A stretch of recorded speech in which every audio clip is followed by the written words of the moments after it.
Hi, Wendy. Hello, Sarah. How you doing? I am hanging in there. And Good. yourself? Same. Yeah? Hanging in. You are looking so dapper today. Dapper. Yes. Mm-hmm. Sharp. With my ancient jacket. Love that jacket. Good. Just wanted to say it for the record. Thank you. Thank you. Thank you. Thank you. What are we So, talking about today? the thing that was coming into my head that might be well, maybe not, maybe fun's the wrong word, is interesting. Uh-huh. Interesting topic would be dismemberment. So, shamanic death and rebirth. So dismemberment and rememberment. Yeah. And because that seems to be par for the course when you step into this shamanic tradition, like when you start practicing. Yeah. At least that's what I was taught, and that definitely was my experience before I even knew that that's what I would call it. Yeah, it's interesting when I think about the various types of there's like psychologically, what does that mean? Philosophically, what does that mean? Existentially, what does that mean? There's so many ways to look at it. It's like such a vast topic. And typically we think of the shamanic as the way of it. But when I look at my life, there were my life was very traumatic in my childhood. And as I matured with this very weighty childhood, what I consider my first dismemberment, rememberment came long before I started studying shamanism, in fact, Okay. before I even would have put those words on it. But it took the form of a kind of breakdown when I was 19, like crashing, all this stuff was just crashing around me. And I started working with a therapist and trying to so I became very broken in many ways in this, what would be called a breakdown. And then this therapist who I'd started working with, after some time, he suggested to me that there was going to be too much work to do to put this all back together again. He suggested that I change my name and that I let go of that person who I was christened as, which was Susan. No shit. Okay. Yeah. Leave that behind, have a new name, and create a new persona, create a new person to go forward.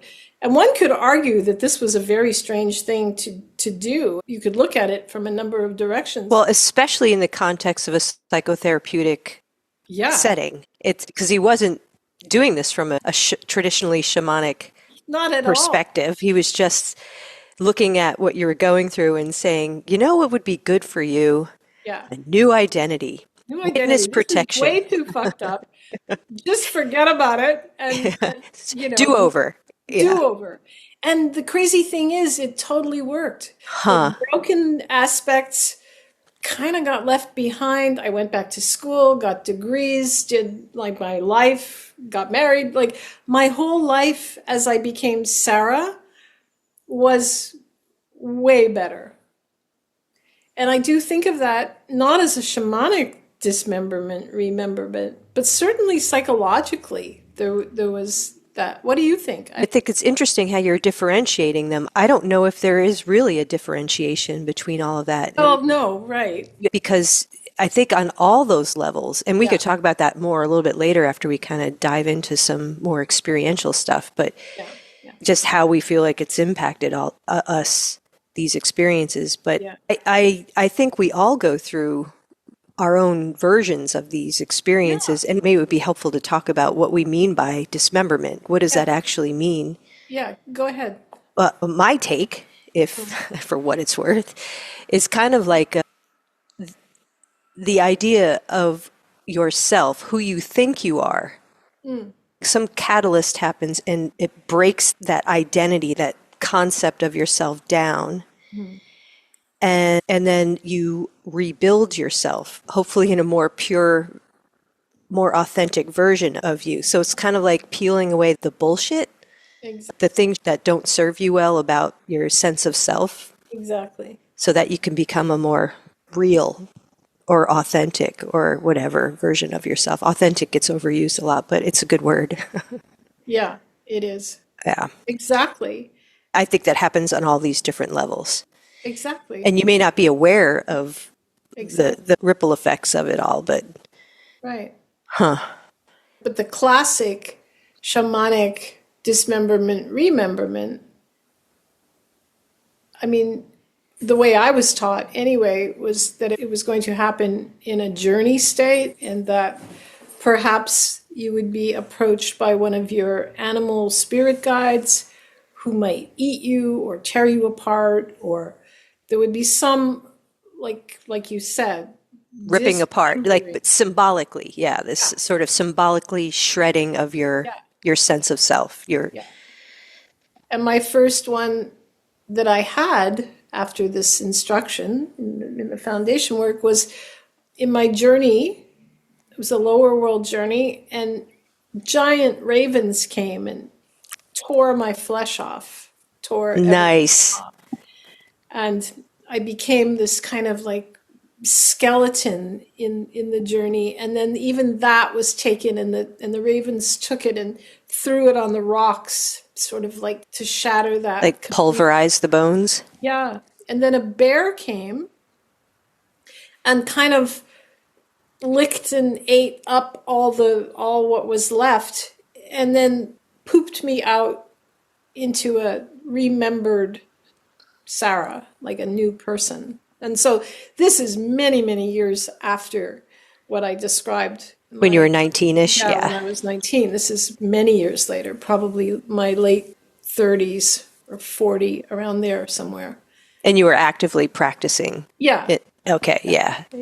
Yeah. I had been practicing for a while, shamanic work. And so that was like the first official, but now that I look back on it all, like it was such an active thing of ego death and rebirth and ego death. But that was the first like official looking shamanic dismemberment. How about you? What's your experience with it? Well, my big one, which I didn't realize that's what was happening because I didn't have context.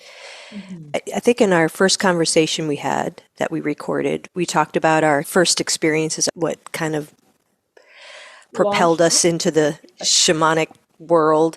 I talked about my visionary experiences and The lawnmower. oh yeah, and the woman being executed. I was in this waking dream state and going through this weird death experience through this woman I didn't know. And after that happened, I had tucked that experience away, so it was just a separate thing. And then I had some subsequent experiences. I think I talked about, I just kind of somehow stumbled upon this center that did shamanic work, and I worked with the shaman's apprentice and had some sessions with her and had several more visionary experiences that were very intense and death related. And so that this process was unfolding. But again, I was just putting these experiences to the side, just looking at them with a curious eye. Yeah. Because as a mental health clinician, I mean, I was keeping that all very much under wraps. And then not long after those, so this is over maybe a period of 6 months or so that I had that first one, and then I had the subsequent visions with the apprentice. And meanwhile, I'm also having these choking dreams. And I've been having choking dreams since I was a child. I would always wake up feeling like there's something lodged in my throat. And I didn't know if it was real or not. I mean, it felt real every time, and I would have to talk myself out of it each time. And those were getting a little bit more intense too. And all of those visions I was having with the apprentice were related to deaths that had to do with choking. Oh, interesting. And after those visions, the choking dreams stopped. So, Do you think, sorry, hold no, go ahead. Do you think that had to do with perhaps some other timeline situations? Oh yeah, they were all past Past life? life Yeah, experience. The first vision, I had no idea who that woman was. She didn't feel familiar. It was like I was just a yeah, hitchhiker yeah, yeah. vicariously watching, going through this experience with her. The next ones felt very familiar and like they were me, versions of me. Yeah. They were crazy trippy and also fascinating. Were you this Wendy, or you were other No, types of I was a really scrawny, unsavory Egyptian man Wendy? in one of them, and I was a young slave girl in the South in another. And cats were the theme of those two. What do you mean? That the death was related to cats. It has nothing to do with the dismemberment, but that's like another story. Oh, But yeah, I killed a cat in the Egyptian life, and then in the other life, as a slave girl, the cat caused my death. that's karma. Well, that was kind of my understanding. I got to experience both sides of that, Yeah, like taking someone's life yeah, or a creature's life, and yeah. then having that creature take my life, having both sides of that experience. That's my understanding of it, Be anyway. careful who you kill. Getting back to the whole ego death concept, when I left that first marriage back in, it was probably 97, I felt like life's starting over. I was really excited and I was broke as hell. I was eating rice every day, practicing martial arts. That was the only thing I had a little bit of money that I would put towards my martial arts classes. And one of my fellow martial arts colleagues, I picked him up for class one day, and there was a vintage Mustang for sale in front of his apartment. And my eye just went to it because I had been wanting a vintage Mustang since I was a kid. What color? Well, this one was pale yellow with a black vinyl top. It Huh. was a 1967, and I figured out a way to buy it. My mom had the first year they came out, 64 and a half, my mom had one, and Oh, it made quite an impression on me. yeah. And hers was tricked out. Like she had the back end lifted, What? like she had chrome rims on it. She had a hood scoop on the front. The Mom? exhaust was loud.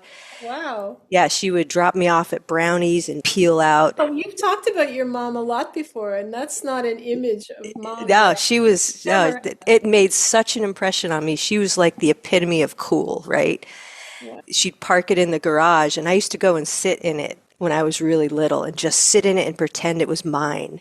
Huh. And like I couldn't even see over the dashboard and Uh-huh. just smell the gas and, the feel of the leather seats. And Yeah. I just remember how the hood would lift when you would accelerate and it would just like rise up a little bit. Crazy. Yeah. Crazy. So it left this indelible impression on me. And so I saw this Mustang and I'm like, I'm free. I don't have anybody questioning my purchases right now. So I got a personal loan for $3,000 and I bought this Mustang. It was in Phoenix, which is where I was living at the time, and it was a desert car, so it was in good shape as far as no rust. And it needed work. So I got that car and I put chrome rims on it. I put low profile tires on it, which really didn't fit, so it looked really fucking sharp. And I had it painted the same color as my mom's. A really bad quality paint job, but I loved it. It was burgundy. And of course with the black vinyl top. And I put some big speakers in it. This is wild. This is so wild. And that car made me so happy. I loved that car. Was it like getting a piece of mom back? Well, it was like getting her coolness. Yeah. Yeah, like I was borrowing it from her or something. And yeah, my whole identity became wrapped up in that car. I never used to wash my cars. I washed that car every week. And it was my pride and joy. I loved going places just so I could drive it. On breaks from work, I would go and look out the window at it and smile. Do you feel that this was your rememberment?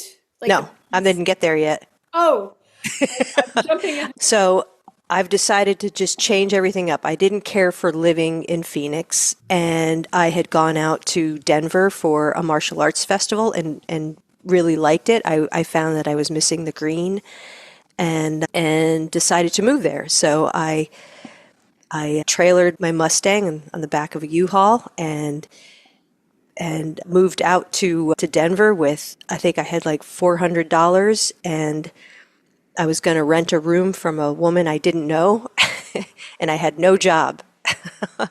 So I went out there, but I had my car, and I got a really cool job, and I really liked the girl I lived with. Anyway, I had met my favorite husband, John, in the process through martial arts. He decided to move out to Denver with me, and then we got a place together pretty quickly.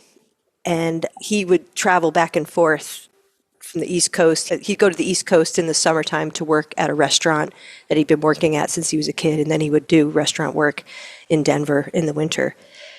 And when he left to go back to Jersey, there was this one day I was alone in our little house, and I got up to get ready to go to work, and I had taken a shower. I had my robe on and my hair in a towel, and this very distinct voice I heard in my head said, "Check your car." And I was like, huh? So I went out into the backyard, and then there was a fence, and then behind the fence was an alley, and I could park my car back there. And I opened the fence door, and my car was gone. Oh,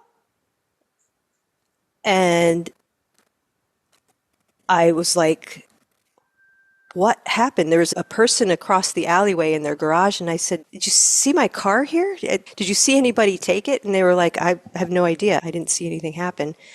So my car was stolen. right. And that car was my identity, right? Yeah. Yeah. I was that car, Yeah. that symbolically, and it was stolen. Yeah. And then from that moment on, my life started to unravel. Yeah. Exactly. All right. So they never recovered it. It was such a sad day. That was a really sad day.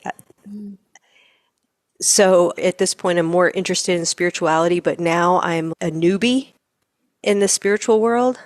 And I got this sort of magical thinking going on where I'm thinking, maybe I can get a better Mustang. In fact, I would like a conversion vintage Mustang, meaning that I want the vintage body with a newer motor and newer transmission. I want a more reliable one that looks cool. So I made my claim through my insurance company, and I even got reimbursed for all the repairs I had made on my Mustang. So I got a check for $6,200, which is amazing.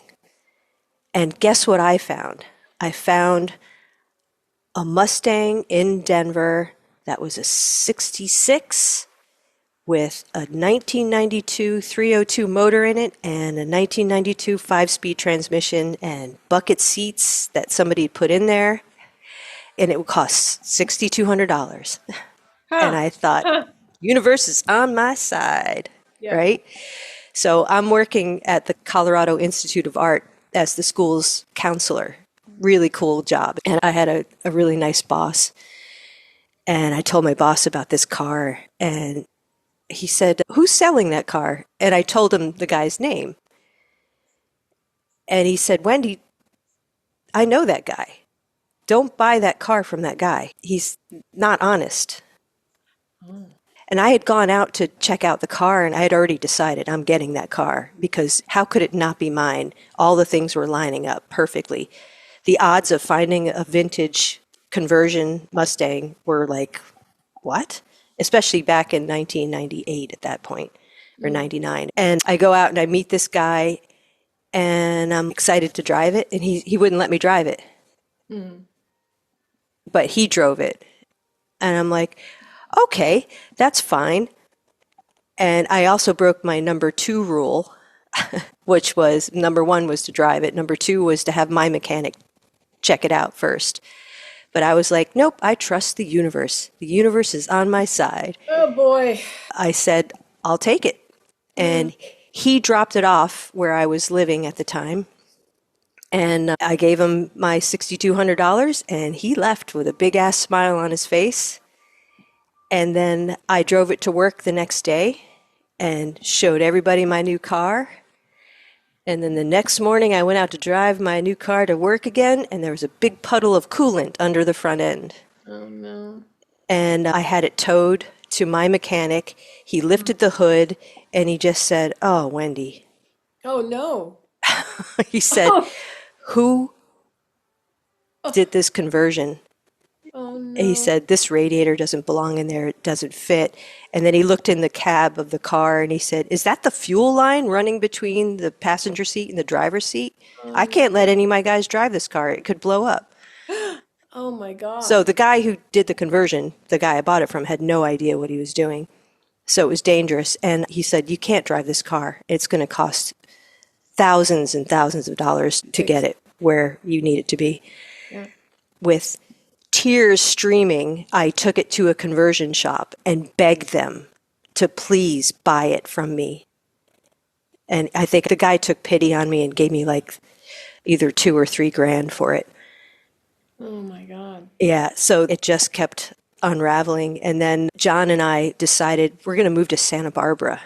We get out there and find this really expensive one-bedroom apartment. He got a great job, and he was a happy camper, surfing all the time.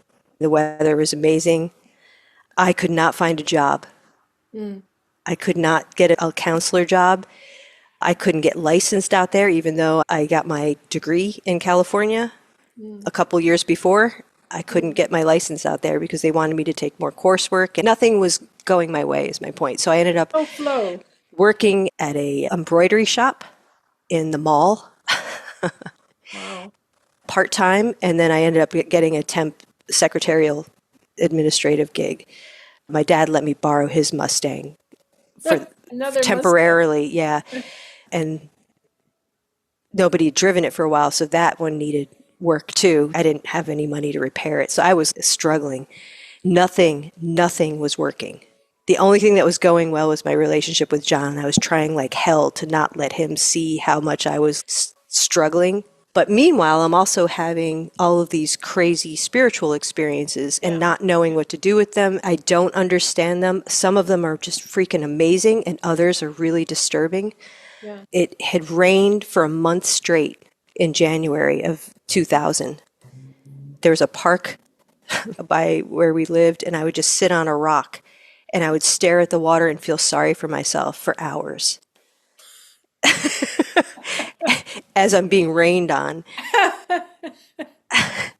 So it was highly symbolic. Yeah. And then I couldn't survive there. I just couldn't make it. And meanwhile, John is having the time of his life, and his dad's health started to suffer. And so we decided to move back east so we could spend time with his dad.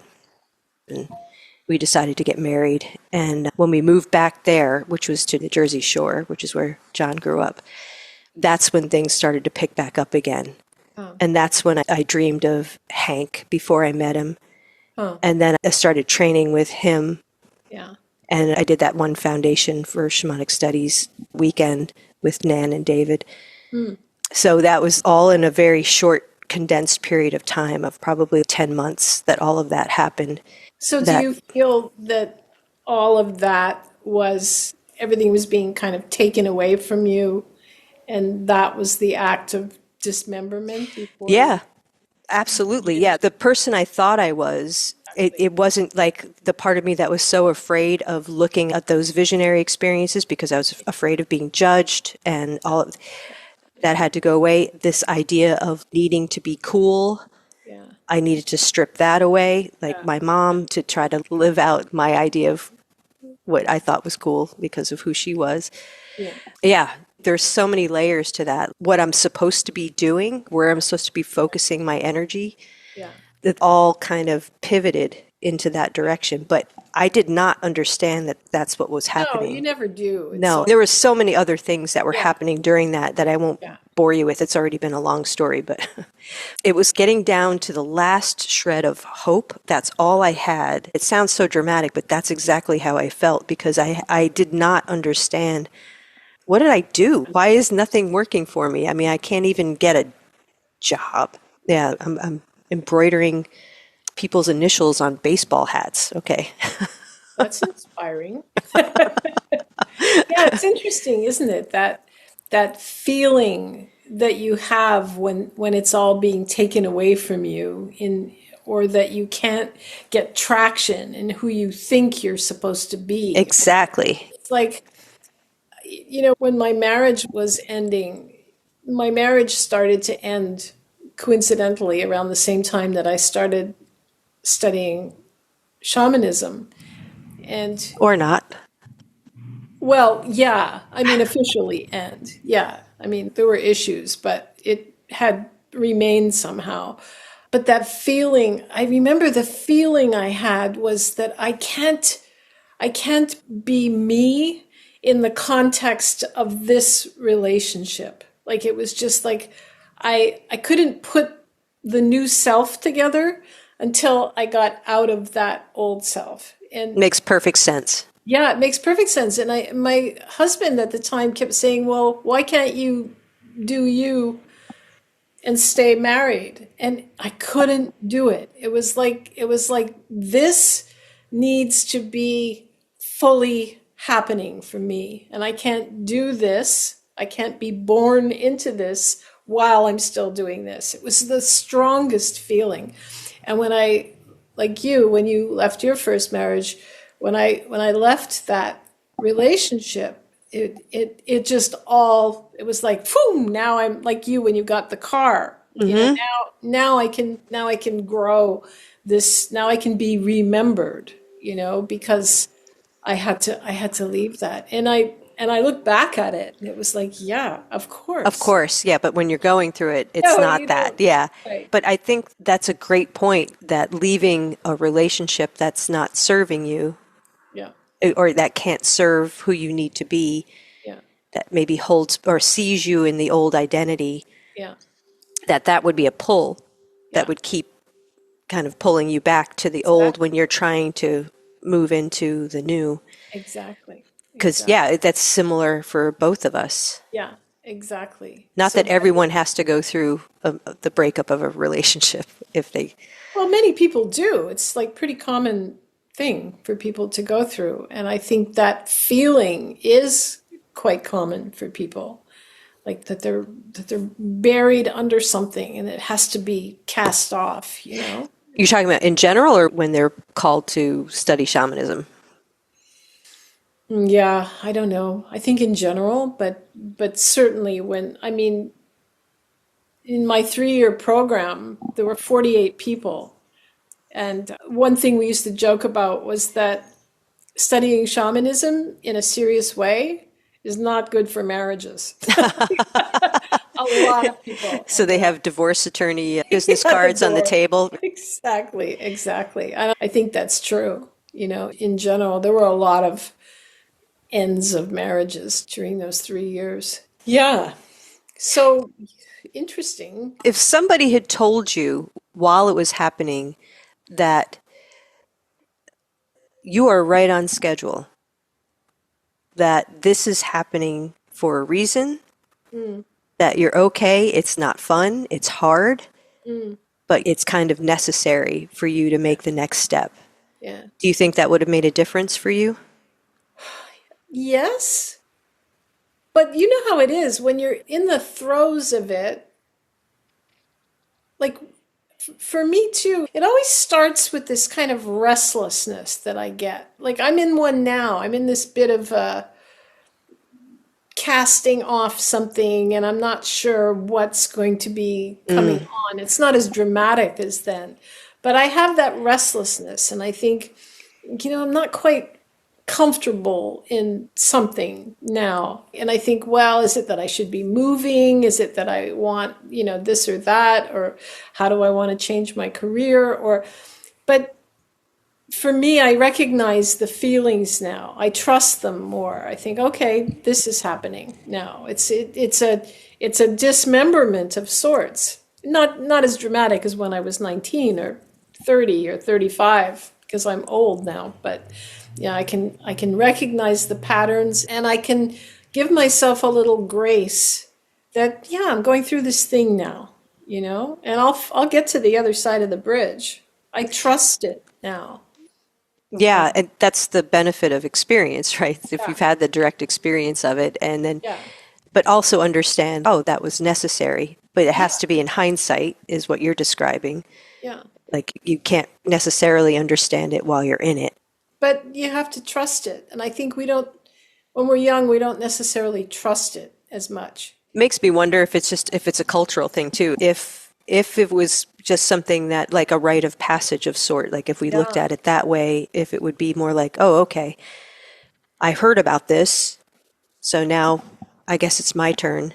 yeah. And I think the first one is particularly challenging because it can be so disruptive and unsettling. And there's so much material to disengage from, if Yeah.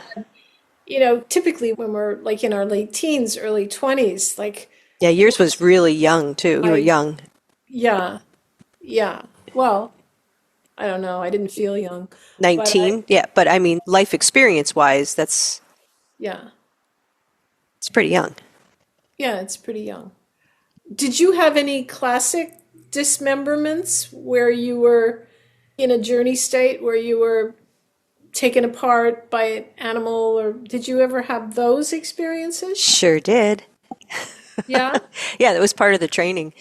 yeah, Where we had to invite it. We had to go on a exactly. journey to ask to be dismembered. Yes, exactly. I remember mine distinctly because I remember laughing in the middle of it because I went and requested to be dismembered. And it was a little, I don't know about this. I was a little trepidatious at first. And all these rats came and Oh, I'm rats. laying on the earth and all of these rats just taking small bites from Hmm. me. And I'm like, Jesus, this is going to take forever. Yeah, yeah, yeah. And I'm like, hey, can we not make this such a long process? And then all these wolves came and finished me up.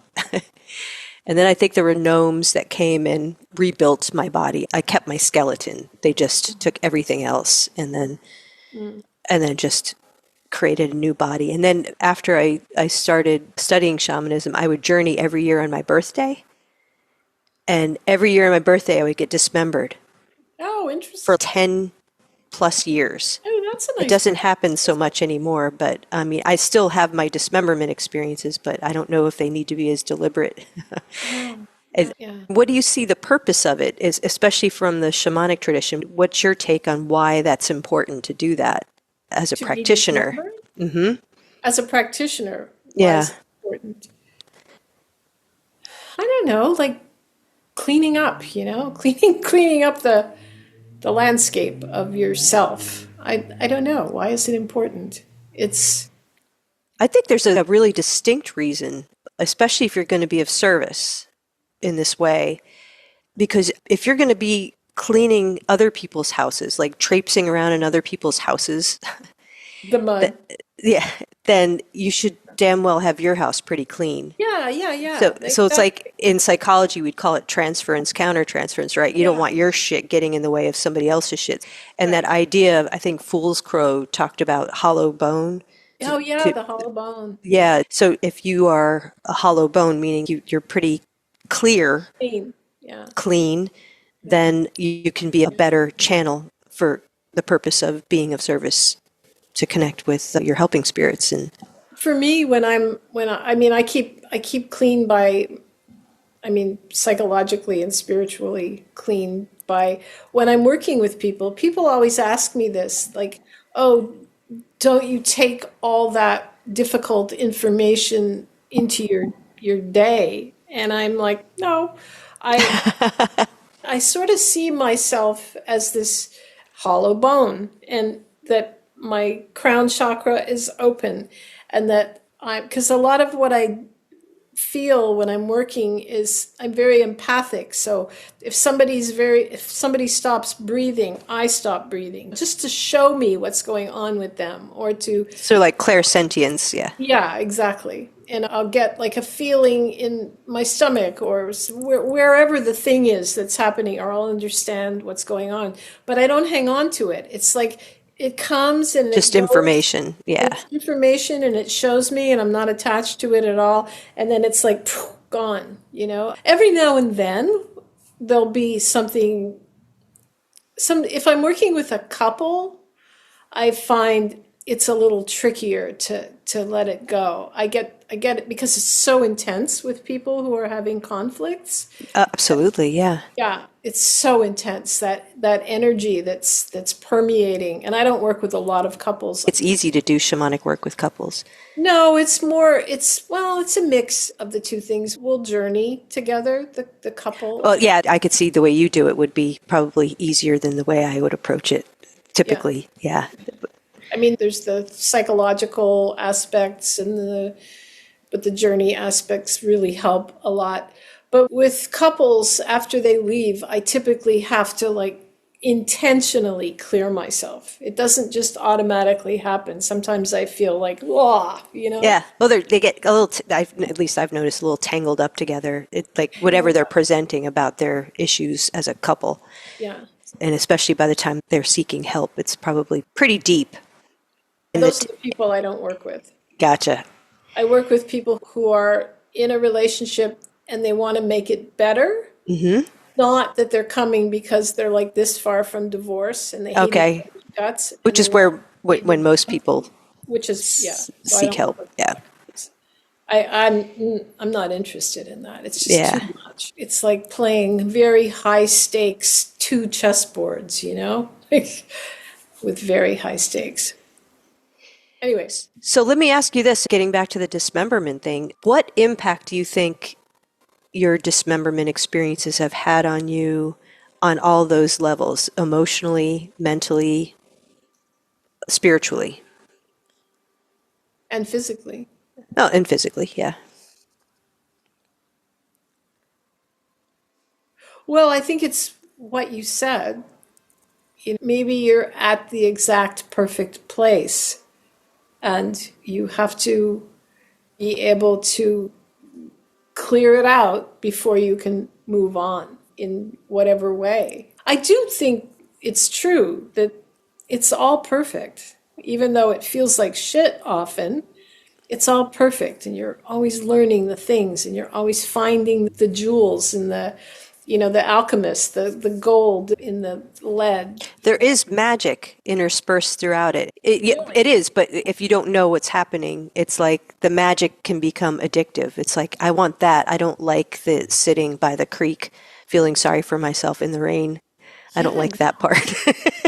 It sounds kind of interesting, actually. It got old. Lonely. It sounded very lonely. Yeah. No, I was doing a good job feeling sorry for myself. Yeah. Yeah, no, it was all very poetic.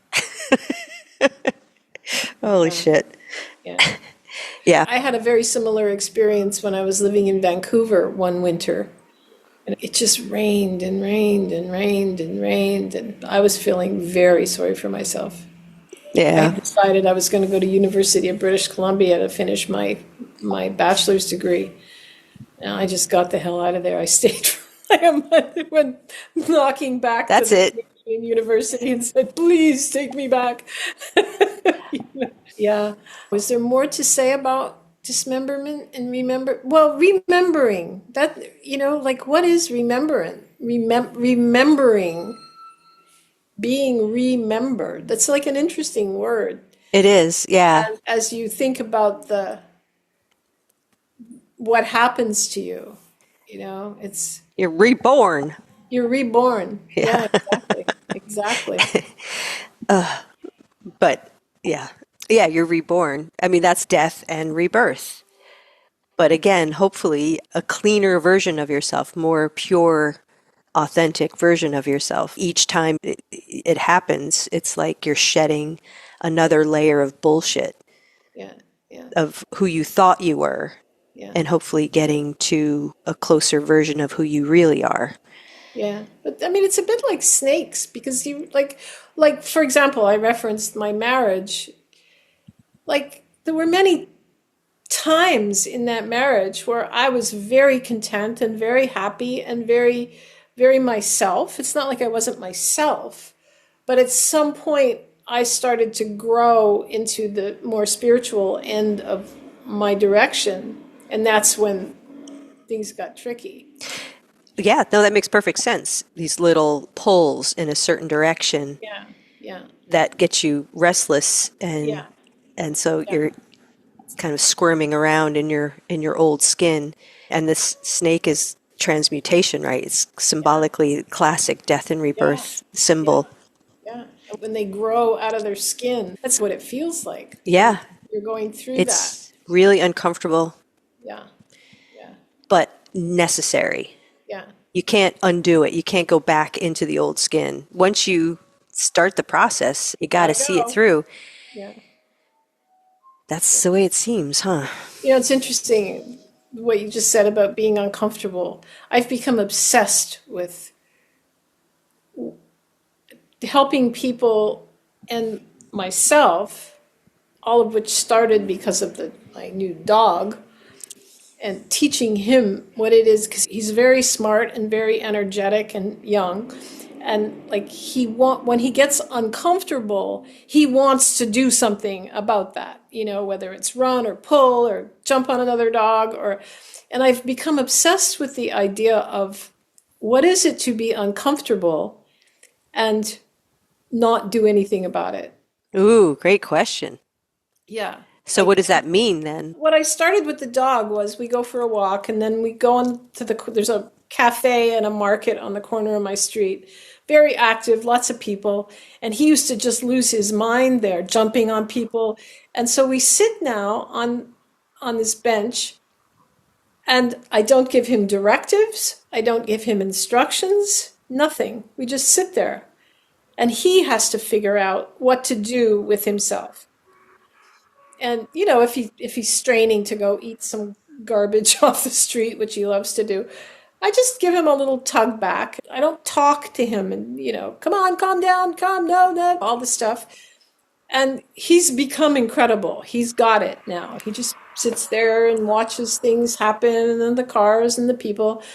And so with human beings, I've really started to like go into this with my clients and again with myself, like giving myself space to be uncomfortable when something is happening and realizing I don't actually have to do anything about it. Haha.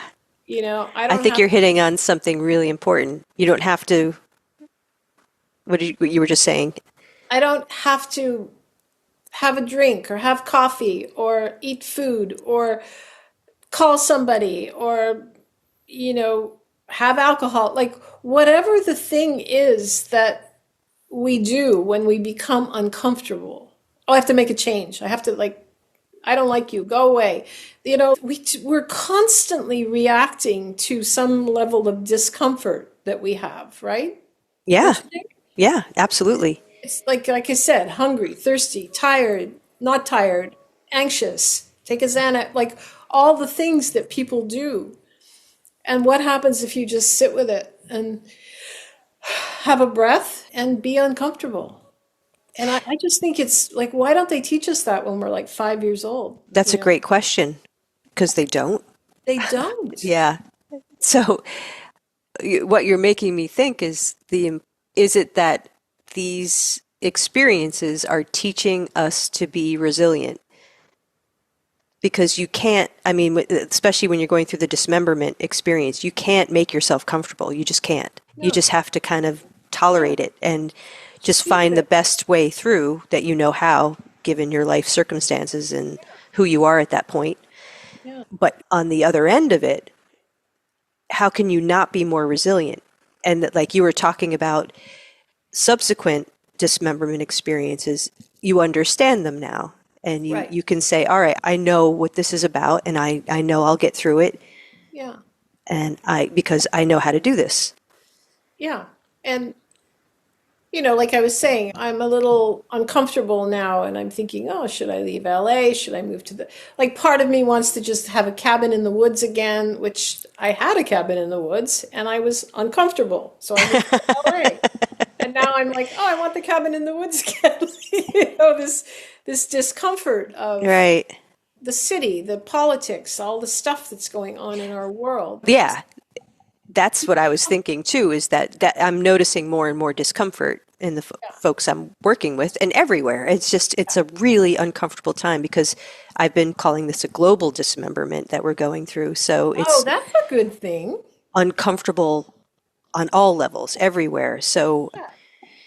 it's not fun, but we're in it and there's nothing we can do to Oh, that's change course. interesting, though, a global dismemberment. I hadn't used those words ever to describe what's going on, but that's absolutely the truth. No, it's death and rebirth on Death and so many rebirth. different levels, all the So systems. many. Yeah, Yeah. yeah, yeah. And people are like, I'm uncomfortable. I have to go protest downtown, or I have to go there. I have to give money. I have to. I think, okay, Yeah, it gives that illusion that maybe I can do something or feel productive or useful or am making a difference. But this is a it's a big big one. machine. Yeah, it's on its way. And if you don't have that kind of, like you're describing eloquently, this ability to sit with the discomfort, then it's extra uncomfortable. But I'm wondering if we look at the discomfort as information, like, all right, what is this discomfort trying to tell me about myself? Yeah, Like you're looking at your restlessness. What is that? Is it about where I live? Is it about what I'm doing? yeah, Just asking questions, being curious, because we are exploring the realms of curiosity. we are. And I think for me, my discomfort is, feeling and seeing everything that's going on. And we're very programmed as human beings to do something about it, and Yeah. Yep. and I'm just not sure what there is to do at this time other than, like you said, it's a big machine and it's being run in very mysterious ways and Interesting ways. Yeah. interesting, curious ways. And each day brings more, like the train just keeps coming, and you Yeah. can't keep up with it. And So much why like a try dog. Well, yeah, why to try? keep up with it? Yeah. Like now we don't have Epstein anymore bombarding us every day.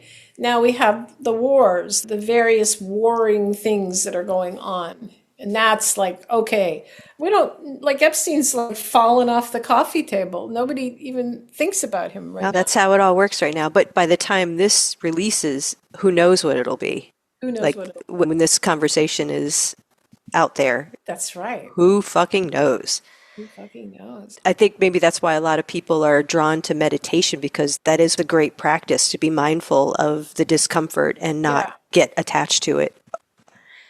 Yeah, well, the way I do it For is people who know how to meditate. I don't need, you don't even have to meditate, really. I hate meditating. It makes me anxious. But I suck at it, yeah. obviously. But what I've started doing when I'm feeling uncomfortable in whatever way that is kind of like Buddhist Zen idea, I look for the space between the stuff, Beautiful. Yeah, that's perfect. And it's just like I see this kind of, I don't know, it feels like a bit of a it feels like a little dark, but it's very soothing and it's just empty. So I find that emptiness between the stuff and just be there, which is what I've been teaching the dog. And that's what he does. He just sits there. Every now and then, some tourist will be like, oh, can I pet your dog? And then all bets are off at that point, That's cute.